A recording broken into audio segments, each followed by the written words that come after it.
네, 주안의 만나 5월 23일 금요일 묵상을 함께 나누도록 하겠습니다. 오늘 말씀은 빌립보서 1장 1절에서 11절까지의 말씀으로요. 빌립보 교회를 향한 인사라고 하는 제목으로 함께 묵상을 나누도록 하겠습니다. 자, 오늘부터 우리는 빌립보서를 보게 됩니다. 빌립보서를 통하여서 하나님께서 교회를 어떻게 사랑하시는지를 우리가 함께 보기를 원합니다. 빌립보서는 사랑의 편지입니다. 우리가 잘 아는 대로 빌립보서는 기쁨의 편지라고 하는 별명을 가지고 있으면서 빌립보서 본문에서는 기뻐하라 라고 하는 내용들이 계속 반복이 됩니다. 자, 그런데 이 빌립보서는 그 내용의 전반에 교회 공동체의 연합과 일치를 위한 사랑을 더욱 강조하고 있다는 것을 우리가 볼 수가 있어요.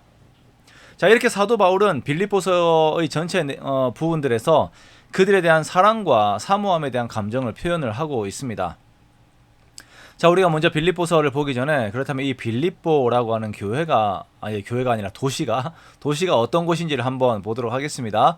자, 빌립보는 마케도니아 지역에 있습니다. 마케도니아 지역은 그리스 지역에 이렇게 있는데요. 바울 시대의 그리스는 크게 북쪽의 마케도니아 지역과 남쪽의 아가야 지역으로 나누어져 있었습니다. 자, 여기에서 큰 도시는 우리가 잘 아는 데살로니가라고 하는 도시입니다. 그럼에도 불구하고 이 빌립보라고 하는 도시에 대해서 말을 할 때에 누가는 이제 마케도니아의 첫 성 관문이다라고 이렇게 말을 합니다. 사도행전에서 그렇게 말을 하고 있는 것이에요. 자, 그 이유는 이 빌립보라고 하는 도시의 역사적인 상징성 때문에 그렇습니다. 이 빌립보는 알렉산더 대왕의 아버지인 필립 2세가 건설한 도시입니다. 자, 그 이름을 따서 빌립보라고 하는 이름으로 지었습니다. 자, 이곳은 품질이 좋은 금을 많이 생산하는 부유한 도시였어요. 이 지역에서는 로마의 패권 전쟁이 있었습니다. 여기에서 이제 안토니우스하고 이제 옥타비아누스가 이제 함께 편을 먹어가지고 브루투스를 이렇게 이기게 됩니다.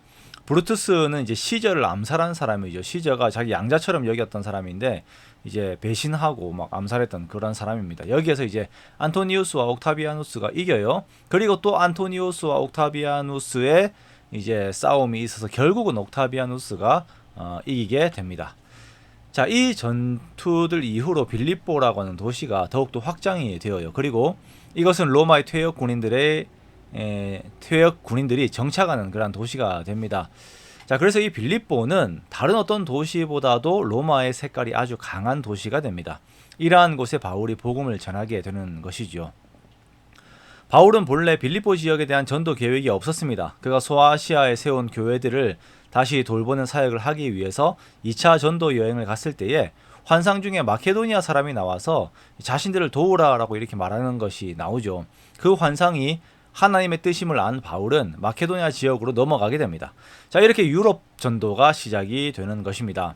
자, 이곳에서 바울은 자주옥감 장사를 하는 루디아라고 하는 여인을 만나게 되고 또 귀신 들린 여인의 귀신을 쫓아냄으로 인해서 감옥에 갇히게 됩니다. 하지만 지진의 역사와 함께 또 옥문이 열리고 하는 역사와 함께 이 감옥의 간수의 가정에 복음이 전해지는 역사가 일어나게 되지요.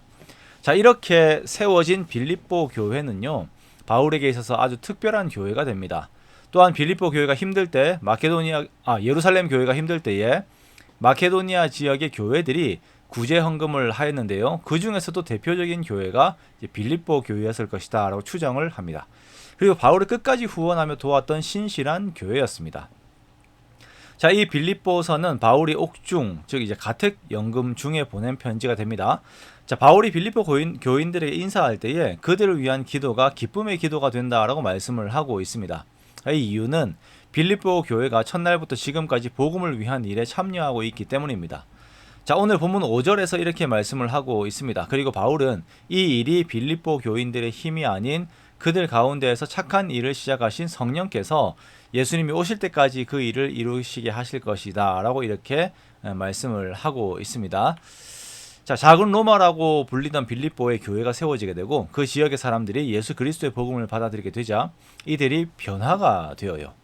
자, 그렇게 복음을 위한 일을 하는 자들로, 즉 예수 그리스도를 위한 일을 하는 자들로 변화가 됩니다.